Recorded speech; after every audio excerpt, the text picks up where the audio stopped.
பிரதமர் நரேந்திர மோடிக்கு 2 நாடாளுமன்ற தேர்தல்களில் வாக்களிக்காத தமிழ்நாடு இந்த முறையும் வாக்களிக்காது என்றும், தமிழ்நாட்டை பின்பற்றி இந்தியாவும் செயல்பட போவதாகவும் முதலமைச்சர் மு.க.ஸ்டாலின் தெரிவித்துள்ளார். சேலத்தில் பிரம்மாண்டமான முறையில் நடைபெற்று முடிந்துள்ளது திமுக இளைஞர் அணியின் 2வது மாநில மாநாடு. மாநாட்டில் பேசிய திமுக தலைவரும் தமிழ்நாடு முதலமைச்சருமான மு.க.ஸ்டாலின், தெற்கில் விடியல் பிறந்ததைப் போல இந்திய நாடு முழுவதும் விடியல் பிறக்க இருப்பதாக தெரிவித்தார். ஒரு சீர்திருத்த இயக்கத்தின் கீழ் ஆட்சி வருமானால் என்னென்ன செய்ய முடியுமோ அத்தனையையும் செய்து காட்டியிருப்பதாக தெரிவித்த மு.க.ஸ்டாலின், மாநிலத்தில் சுயாட்சி, மத்தியில் கூட்டாட்சி என்பது கலைஞர் கற்றுத்தந்த முழக்கம் எனவும், அது நடைபெறவுள்ள தேர்தலுக்கு பிறகு இந்தியாவின் முழக்கமாக மாறும் என்றும் கூறினார். மாநிலத்தில் சுயாட்சி, மத்தியில் கூட்டாட்சிங்கிறது கலைஞர் நமக்கு கற்றுக் கொடுத்த முழக்கம். நடைபெற இருக்கிற நாடாளுமன்ற தேர்தல் வெற்றிக்கு பிறகு அந்த முழக்கம் இந்தியாவின் முழக்கமா மாறப்போகுது. அமைய இருக்கிற இந்தியா கூட்டணி ஆட்சியானது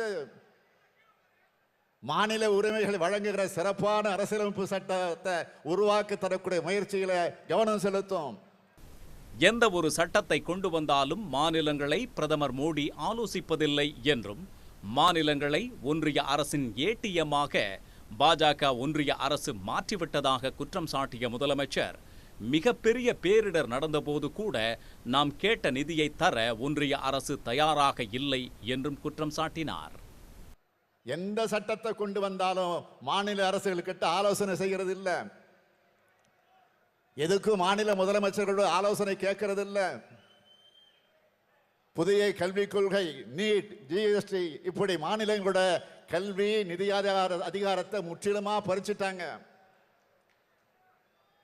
ஒன்றிய அரசுக்கு பணம் தர ஏடிஎம்மாக மாநிலங்களை மாத்திட்டாங்க. வருகின்ற நாடாளுமன்ற தேர்தலில் பாஜகவுக்கு வேட்டு வைக்க ஆளுநர்களே போதும் என்றும், அந்த வேலையை அவர்கள் சிறப்பாக செய்து முடிப்பார்கள் என்றும் மு.க.ஸ்டாலின் தெரிவித்தார்.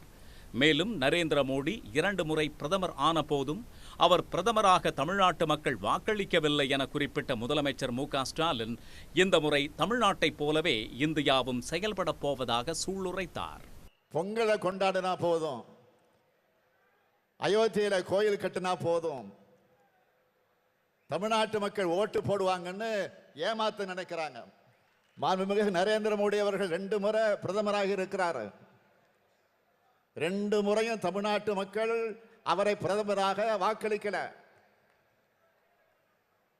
இந்த முறை நிச்சயம் வாக்களிக்க போறது இல்லை. இந்த முறை தமிழ்நாட்டை போலவே இந்தியாவும் செயல்பட போகுது.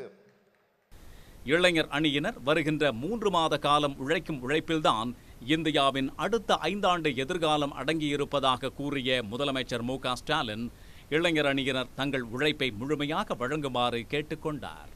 உடனுக்குடன் செய்திகளை தெரிந்து கொள்ள சன் நியூஸ் பெல் ஐகானை கிளிக் பண்ணுங்க.